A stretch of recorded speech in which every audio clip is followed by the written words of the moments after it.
Ya, terima kasih pemirsa TV Parlemen. Dan saat ini satu persatu bahan tambang mentah yang telah dilarang oleh pemerintah saat ini bertambah kembali, yaitu tembaga dan juga timah, yang dimana sebelumnya ada nikel dan juga bauksit yang telah dilarang untuk diekspor oleh pemerintah. Ini dalam rangka hilirisasi industri. Dan bagaimana kesiapan dari pemerintah dalam melakukan hilirisasi industri ini? Saat ini saya sudah bersama dengan Wakil Ketua Komisi 7 DPR RI, Bapak Bambang Haryadi. Selamat siang, Pak. Sehat, Pak? Siang, sehat. Alhamdulillah sehat. Baik, Pak, ini kalau terkait dengan kesiapan dari pemerintah untuk menghadapi hilirisasi ini, Pak, bagaimana Bapak melihat kesiapan di lapangan dari industri itu, Pak? Jadi kita semangatnya sama dengan pemerintah, ingin memperkuat hilirisasi dalam negeri agar dapat menyerap tenaga kerja yang luar biasa gitu kan.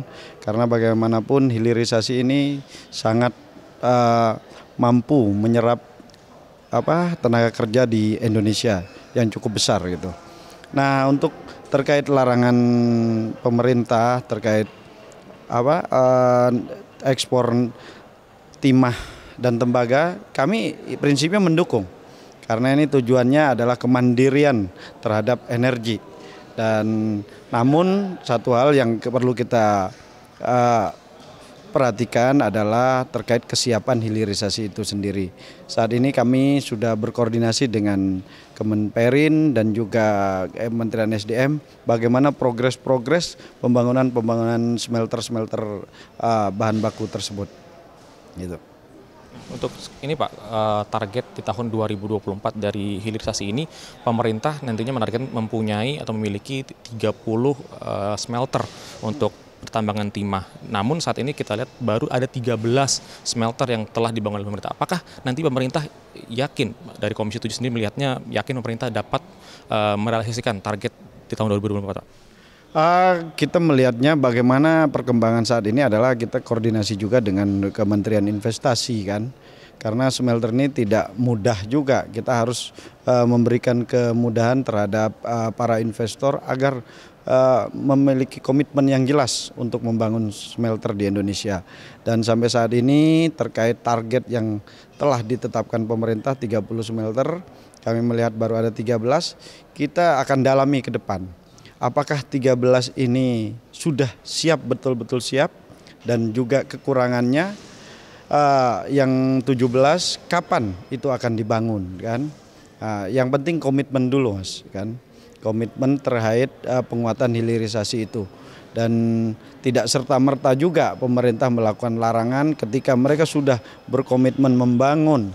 Misalnya ada beberapa smelter yang sudah mencapai pembangunan di atas 70%. Nah, berarti sudah ada niat. Mungkin karena kita melihat adanya pandemi kemarin yang membuat itu terganggunya proses pembangunan smelter tersebut. Kita mendorong pemerintah juga harus bijaksana dalam memberikan satu kebijakan misalnya larangan. Karena ketika kita lihat bahwa itu smelter sudah berdiri tegak dan juga sudah mencapai 70% lebih, saya pikir tidak mungkin mereka main-main gitu.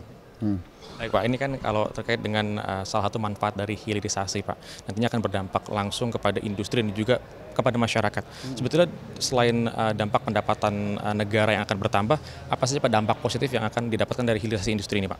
Ya itu tadi, selain pendapatan negara juga ini kan nilai keekonomian dari bahan baku ini akan semakin tinggi, itu jelas kan pendapatan negara. Tapi yang tadi saya tekankan bahwa ini juga membutuhkan tenaga kerja yang besar.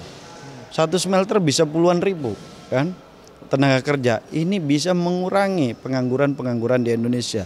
Jadi kami sepakat dengan ide Presiden Jokowi bahwa ini memang adanya penguatan hilirisasi ini salah satu kebijakan yang patut kita dukung karena ini sangat berdampak besar terhadap masyarakat, khususnya mengurangi pengangguran.